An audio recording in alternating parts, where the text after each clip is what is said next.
자, 이런 가운데 오늘 최상목 대통령 권한대행이 국회를 찾아왔는데요.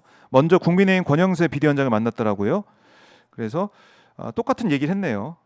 이 체포영장 집행 과정에서 물리적 충돌이 발생하면 안 된다. 그리고 여야가 내란 특검법을 마련해 달라, 그러니까 합의해 달라. 이런 얘기, 똑같은 얘기를 반복했는데 이런 모습 어떻게 보십니까?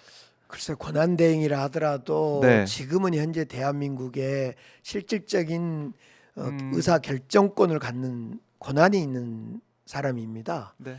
최상목 권한대행은 국민이 직접 선출하진 않았지만은 국민이 부여했던 권한을 위임받은 사람이기 때문에 해야 할 일을 해야 됩니다. 네. 특히 법에 근거해서 법원이 영장을 발부했으면 그걸 집행하는데 적극적으로 도와야 됩니다. 네. 오히려 누구에게 제3자에게 무력 충돌이 되지 않도록 해야 된다를 말할 게 아니라 본인이 무력 충돌이 없도록 만들 책임이 있는 거죠. 근데 자꾸 제3자 논평하듯이 이야기하면 네. 안 되는 거죠. 본인이 무력 충돌이 없도록 조치를 하는 거에 하는 필요하지 게. 논평하는 제3자 논평하는 식의 그 권한 대행을 하는 것은 맞지 않죠. 네.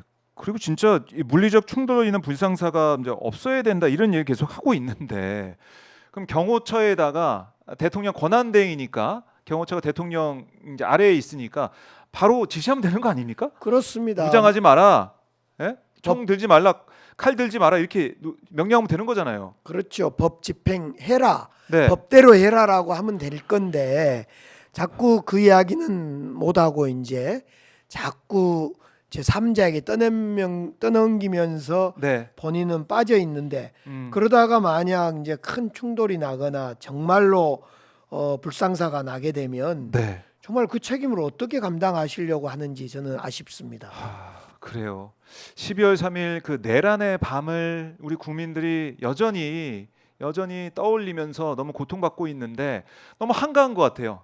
지금 대통령 그렇습니다. 권한대행이라는 사람이 너무 네. 한가해요. 그래서 국민들이 분노하고 있는 것이고요.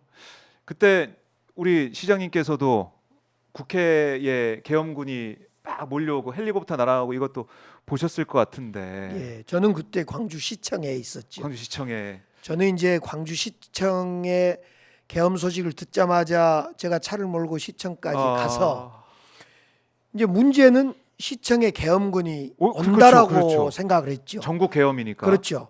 그래서 저는 80년을 기억을 떠오르면서 80년엔 계엄군이 전남대, 조선대 막 이런 주요 건물에 계엄군이 그 가서 다 장악을 했거든요. 그래요. 그래서 저는 시청에 계엄군이 올 걸 생각해서 네. 시청의 문을 열고 시민 대표들을 시청으로 오도록 그날 밤에 그래요. 그래서 지켜야. 광주 교육감 뭐 시의원 구청장 시민단체 오울단체 신부님 목사님 네. 불교 스님 막 오시라 그랬어요. 왜냐하면 엄밀히 보면 그렇게 와서 집회를 하게 네. 되면 포고령 위반이 될 것 같은데 네. 중요한 것은 시청에 시민들이 몰려들어서 계엄군을 막아야만 시청이 컨트롤 타워가 되고 네. 시민들의 대표 기관이 되겠다 싶어서 시청의 문을 열었죠.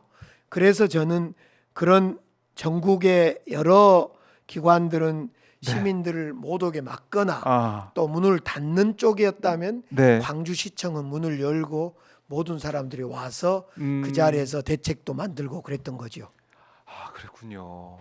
저도 이게 이제 꿈인가 생신가라고 하면서 그러니까 그야말로 그 소식 들은 사람 중에는 이게 윤석열이 아니라 AI 윤석열 아니냐, 네. 가짜 뉴스 아니냐 이런 얘기가 나올 정도로 2024년에 계엄 내란이 있을 거라면 아무도 쿠데타가 있을 거라는 생각 못한 거 아니겠습니까? 사실은 한 2달 전, 거의 3달 전에 네. 김병주 최고위원님을 이제 둘이 앉아서 식사를 하는데 그래요. 김병주 최고위원님이 계속 계엄 이야기를 하시는 거예요. 저는 이제 광주시장이어서 당시에 계엄의 어떤 그 제보나 이런 걸 알지를 못하고 있었죠.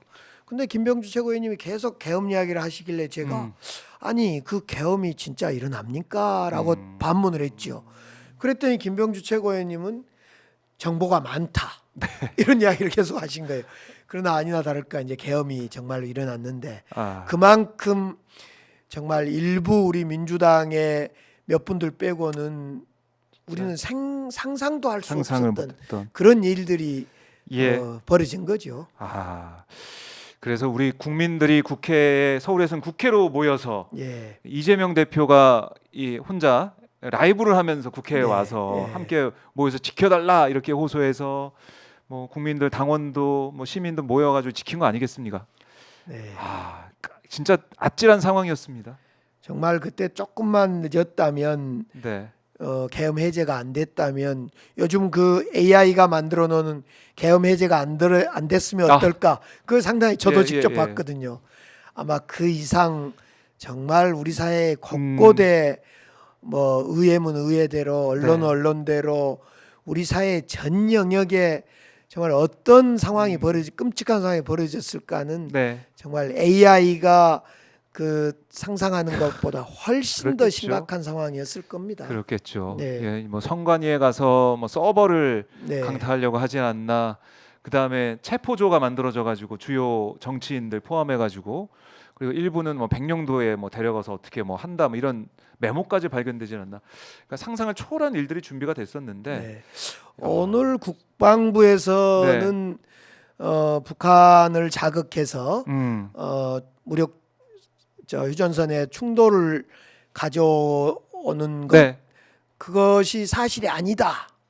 이런 이야기를 국방부가 브리핑을 했어요. 맞아요. 국방부 입장이 그런데 그렇게 이미 나왔어요. 이 많은 계엄을 준비했던 네, 사람들의 메모나 이런 데서 확인됐는데 맞아요. 그 국방부가 그렇게 얘기한 것도 저는 다시 한번 국회에서 확인해야 할 문제라고 보여집니다. 그렇네요. 예. 그렇네요. 저건 이미 증거들이 많이 있는데 네. 지금 국방부가 혹시 요즘에 이제 보수 세력이 막 단결하고 지지율이 좀 오른다는 이런 허황된 생각을 가지고 국방부가 또 착각을 하는 것 아닌가. 민심이 마치 그 계엄 내란 세력을 지지하고 네. 옹호하고 있는 쪽으로 민심이 간다고 착각을 하는 것 아니냐 싶어요. 오. 그런데 그건 착각일 뿐이고 네. 민심은 절대 다수의 민심은 빨리 내란 세력을 처벌하고 대통령을 연행하고 체포하고 구속해라. 네. 그리고 탄핵을 인용해라라는 것이 다수의 민심이기 때문에 국방부가 혹시 호도하거나 착각해서는 안 된다 이런 말씀 좀 드리고 싶어요. 그 부분 정확히 지적을 해야겠네요. 네, 예.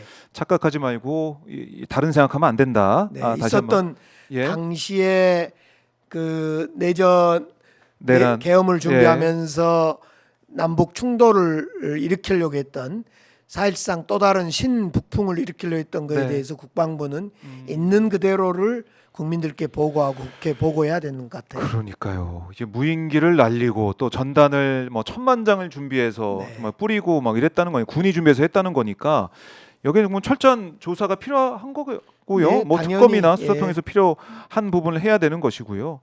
자, 그러다 보니까 이제 그날에 있었던 일들 아직까지 치유가 안 되고 내란 상태다는 얘기가 나오고 있는 것인데